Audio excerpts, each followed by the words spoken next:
प्यारे बच्चों नमस्कार। आर्य संस्कृत क्लासेज इस यूट्यूब परिवार में आप सभी का हार्दिक स्वागत है। प्यारे बच्चों, आप सभी के मिड टर्म एग्जाम की डेट शीट आ गई है। तो इस वीडियो में हम सभी mid term exam class 10th के संस्कृत के अभ्यास प्रश्न पत्र यानी मॉडल पेपर को हल करेंगे। मॉडल पेपर हल करने से 20-30 नंबर आपके यूं ही बढ़ जाते हैं। तो प्लीज़ बच्चों, अगर आप नए हैं तो चैनल को सब्सक्राइब करें और वीडियो पसंद आए तो लाइक करें। तो जैसा कि आप सभी जानते हैं कि आपके पेपर में कुल 18 प्रश्न होंगे। कितने प्रश्न होंगे संस्कृत के पेपर में? 18 प्रश्न होंगे। आपका पेपर 4 खंड में विभक्त होगा। का खंड के अंतर्गत अपठित अवबोधन होगा 10 अंक का। खा खंड में रचनात्मक कार्य के प्रश्न होंगे 15 अंक के।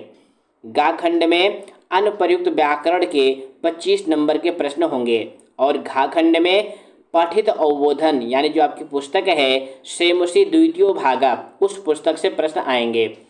तो हम आपके पेपर की 4 वीडियो बनाएंगे, यानी एक एक खंड की एक वीडियो, छोटी छोटी वीडियो, जिससे आप पेपर को अच्छे से समझ सकें।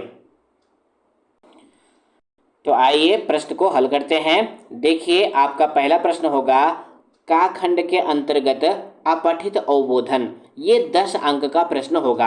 आपके पेपर में सबसे ज़्यादा अंक का यही प्रश्न होता है। इसमें लिखा होगा अधोलिखित गद्यांशम पठित्वा, नीचे लिखे हुए गद्यांश यानी अनुच्छेद को पढ़कर प्रदत्त प्रश्नानाम उत्तराणि संस्कृतेन लिखत। दिए गए प्रश्न का उत्तर आपको संस्कृत में लिखना है। तो इसमें क्या करना होता है कि आप जो है जल्दी जल्दी पैसेज को पढ़ लें। वर्तमान समय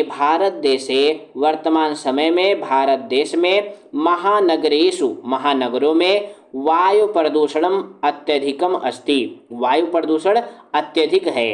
एतस्य मुख्य कारणम अस्ति, इसका मुख्य कारण है वाहनानाम अनंता संख्या। वाहनानाम वाहनों की, अनंता संख्या यानी अनंत संख्या।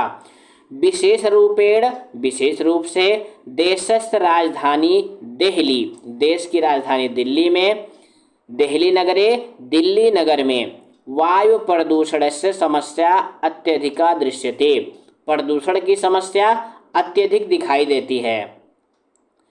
प्रदूषण के कारण से जनानाम जीवनम, लोगों का जीवन कष्टपूर्णम भवति, कष्टपूर्ण होता है।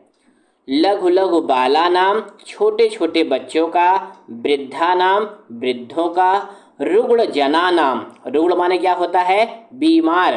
तो बीमार लोगों के, कृते लिए यानी बीमार लोगों के लिए, तू अव्यय पद है, इसका अर्थ होता है तो बीमार लोगों के लिए तो प्रदूषण अत्यधिकम कष्टकारकम भवति, अत्यधिक कष्टकारक होता है। तेषाम कृते तो, उनके लिए तो, श्वसनम अपि, सांस लेना भी, कठिनम भवति, कठिन होता है। अधुना, इस समय, सर्वकार द्वारा, सर्वकार कहते हैं सरकार को, तो इस समय सरकार के द्वारा विद्युत वाहना नाम व्यवस्था आरब्धा। विद्युत वाहन यानी इलेक्ट्रिक वाहन की व्यवस्था आरंभ की गई है। सर्वकारः, सरकार, विद्युत वाहन क्रय समये, इलेक्ट्रिक वाहन खरीदते समय, आर्थिकम सहयोगम अपि करोति, आर्थिक सहयोग भी करती है। विद्युत वाहनानाम एषः आरंभ समयः अस्ति, इलेक्ट्रिक वाहन का यह आरंभ समय है। अतः इसलिए मूल्यम अधिकम अस्ति, मूल्य जो है अधिक है। यथा यथा, जैसे जैसे, एतेषाम, इन वाहनों का, क्रयम, खरीदना, अधिकम भविष्यति, अधिक होगा, तथा तथा, वैसे वैसे, एतेषाम, इन वाहनों का, मूल्यम अपि, मूल्य भी, न्यूनम भविष्यति, कम होगा। यथा यथा, जैसे जैसे, विद्युत वाहनानाम, इलेक्ट्रिक वाहनों का, जनाः, लोग, अधिकम प्रयोगम करिष्यन्ति, लोग अधिक प्रयोग करेंगे, तथा तथा, उसी प्रकार, वातावरणे, वातावरण में, वायु प्रदूषणम, ध्वनि प्रदूषणम चा, वायु प्रदूषण और ध्वनि प्रदूषण न्यूनम भविष्यति, न्यून होगा। क्यों? क्योंकि जो विद्युत वाहन यानी इलेक्ट्रिक वाहन होते हैं वो आवाज़ भी कम करते हैं और धुआं भी नहीं छोड़ते। महानगरेषु, महानगरों में, जनानाम जीवनम, लोगों का जीवन, सरलम भविष्यति, सरल होगा। स्वतंत्रस्य रोगाणाम न्यूनता भविष्यति, और सांस लेने की जो बीमारी है उसमें भी कमी आएगी। बहुविध समस्याः, बहुविध मतलब अनेक प्रकार की समस्याएं, स्वतः स्वयं ही, समाप्त प्रायः भविष्यन्ति, समाप्त हो जाएंगी। तो ये था आपका अनुच्छेद जो कि महानगरों के प्रदूषण के ऊपर केंद्रित था। अब हम इसके प्रश्न को हल करेंगे। प्रश्न जो है 4 टाइप के आते हैं। पहला प्रश्न होता है एक पदेन उत्तरत का, ध्यान दीजिएगा।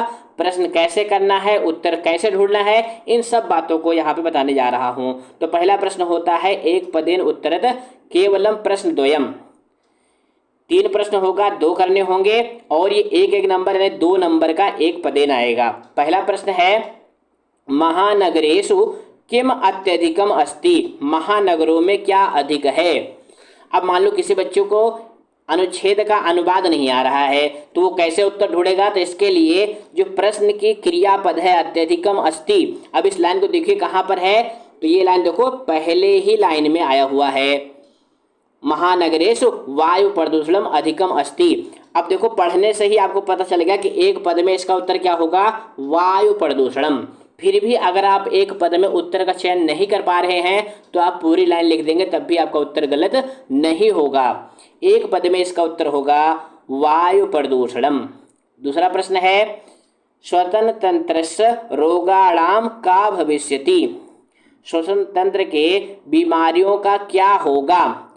ये लाइन देखो कहाँ पे आई हुई है, ये लाइन यहाँ पर आई हुई है, स्वतंत्र तंत्र रोगाणाम न्यूनता भविष्यति। इसी वाक्य में इसका एक पद में तो क्या होगा, यहाँ पे देखो रोगाणाम है, स्वतंत्र तंत्र से मिल गया, भविष्यति मिल गया।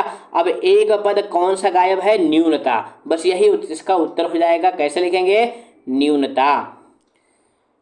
अंतिम प्रश्न है इस खंड का, केषाम कृते, किसके लिए, तू तो श्वसनम अपि कठिनम भविष्यति, किसके लिए तो सांस लेना भी कठिन हो गया है। ये लाइन देखिए कहाँ पर है, रुग्णा नाम, रुग्ण जना नाम, बीमार लोगों के लिए कहाँ पर है देखिए। तो इसका उत्तर देखिए यहाँ पर छिपा हुआ है, तेषाम कृते तु श्वसनम अपि कठिनम भवति। अब यहाँ पे एक पद में इसका उत्तर हो जाएगा तेषाम, हालांकि किसके लिए आया हुआ है, रुग्ण जना नाम के लिए आया हुआ है, लेकिन आप क्या लिखेंगे, तेषाम। इस तरह से हमारा एक पद्य का उत्तर कंप्लीट हुआ। अब आते हैं अगले प्रश्न पर जो कि दीर्घ आ खंड के अंतर्गत होगा, पूर्ण वाक्येन लिखत। इसमें भी 3 दिए गए होंगे, आपको 2 करने होंगे, 2 गुणे 2 यानी 4 नंबर का होगा। तो ध्यान से करिएगा। पहला प्रश्न आपका है प्रदूषण कारणेन जनानाम किम कष्टपूर्णम भविष्यति, प्रदूषण के कारण से लोगों का क्या कष्टपूर्ण होता है। तो ये लाइन देखिए कहाँ पर आई हुई है, प्रदूषण कारणेन जनानाम कष्टपूर्णम भविष्यति। ये लाइन देखो ढूंढो पैसेज में कहाँ पर है। तो देखिए यहाँ पर ये लाइन बिल्कुल हूबहू ऐसे ही यहाँ पर आई हुई है, प्रदूषण कारणेन जनानाम जीवनम कष्टपूर्णम भवति। बस इसी लाइन को इस तरह से आप लिख लेंगे, प्रदूषण कारणेन जनानाम जीवनम कष्टपूर्णम भवति। अगला प्रश्न है वायु प्रदूषणम ध्वनि प्रदूषणम चा कथम न्यूनता भविष्यति, वायु प्रदूषण और ध्वनि प्रदूषण में कमी कैसे आएगी। तो इसके लिए देखो कहाँ पर लाइन है, यहाँ से लेकर के यहाँ तक, यानी जब जब इलेक्ट्रिक वाहनों का प्रयोग होगा वैसे वैसे दोनों प्रदूषणों में कमी आएगी। तो इसका उत्तर इस तरह से लिखेंगे, यथा यथा विद्युत वाहनानाम जनानाम अधिकम प्रयोगम करिष्यन्ति तथा तथा वातावरणे वायु प्रदूषणम ध्वनि प्रदूषणम च न्यूनम भविष्यति। अंतिम प्रश्न है इस खंड का, बहुविध समस्याः कथम समाप्ताः भविष्यन्ति। अब देखो ये लाइन कहाँ पर है, ये लाइन देखो पैसेज की अंतिम लाइन है, बस पैसेज की अंतिम लाइन ही इसका उत्तर हो जाएगा। तो क्या इसका उत्तर होगा, बहुविध समस्याः स्वतः समाप्ताः भविष्यन्ति, यानी अनेक प्रकार की समस्याएं स्वतः समाप्त हो जाएंगी। इसके बाद जो है आपका ई खंड होता है। बहुत बच्चे इस प्रश्न को छोड़ देते हैं, तो इस प्रश्न को ध्यान से देखिएगा।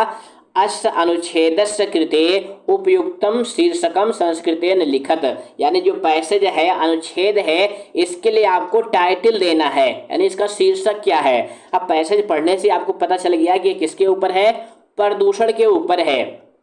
पहली लाइन देखो लिखा हुआ है वायु प्रदूषणम, यहाँ भी प्रदूषण, यानी पढ़ने से ही आपको पता चल जाएगा कि जो पैसेज है वो किसके ऊपर लिखा गया है। तो इसमें क्या करते हैं, एक शब्द में या दो शब्द में ही इसका उत्तर लिखते हैं। हेडिंग डालते हैं शीर्षकम और लिख देंगे वायु प्रदूषणम। अब कोई बच्चा कहे सर जी अगर हम ध्वनि प्रदूषण लिख दे तो तब भी सही है, अगर आप केवल प्रदूषण भी लिखेंगे तब भी सही है। शीर्षक एक नहीं 2-3 हो सकते हैं, बस वो पैसेज से संबंधित होने चाहिए। इसके बाद जो आपका दीर्घ ई खंड यानी चौथा खंड होता है, यथा निर्देशम उत्तरत, इसमें आपको कर्ता, क्रिया, कर्म, पर्याय, विलोम पद चुनने होते हैं विकल्प के माध्यम से। इसमें जो है 4 दिए गए होंगे, 3 करने होंगे, 3 नंबर का ये प्रश्न होगा। पहला प्रश्न है प्रदूषण कारणेन जनानां जीवनम कष्टपूर्णम भवति, अत्र क्रियापदम की, क्रियापद जानते हैं ना, जैसे आपको धातु रूप याद करा जाता है, पठति, पठता, पठन्ति। तो यहाँ पे देखो 4 पद हैं, तो क्रियापद क्या हो जाएगा, आपका उत्तर होगा भवति, पठति की तरह है ना, बहुत बढ़िया। वायु प्रदूषणम अत्यधिकम अस्ति, अत्र विशेषण पदम की, इसमें विशेषण पद कौन सा है, तो विशेषण पद कौन सा है, जो विशेषण क्या होते हैं, जिसको आप इंग्लिश में एडजेक्टिव कहते हो, जो संज्ञा या सर्वनाम की विशेषता बतलाते हैं, वे विशेषण कहलाते हैं। तो यहाँ पर ध्यान देना, 2 पद लिखे हुए हैं, वायु प्रदूषणम अत्यधिकम, इसमें विशेषण कौन सा हो जाएगा, अत्यधिकम, और विशेष अगर पूछे तो क्या हो जाएगा, वायु प्रदूषणम। तो विशेषण और विशेष लगभग हर पेपर में आता है, 9th में भी आया था। अब इसके बाद जो है थर्ड प्रश्न है सरलम इत पदस्य किम विलोम पदम गद्यांश से प्रयुक्तम। सरलम मतलब क्या होता है, आसान यानी इजी, इसका विलोम पद क्या होगा, कठिनम, मूल्यम, अधिकम, क्रयम। तो देखने से पता चल गया इसका उत्तर क्या हो जाएगा, कठिनम। इसके बाद चौथा है सर्वकारः आर्थिकम सहयोगम करोति, अत्र कर्तृपदम किम, कर्तृपद मतलब क्या होता है, जिसको आप इंग्लिश में सब्जेक्ट कहते हो, तो क्या हो जाएगा, सर्वकारः, ये क्या है, कर्तृपद है। इसके आगे का प्रश्न हम सभी पार्ट 2 की वीडियो में देखेंगे। तो फिर मिलेंगे पार्ट 2 की वीडियो में। धन्यवाद।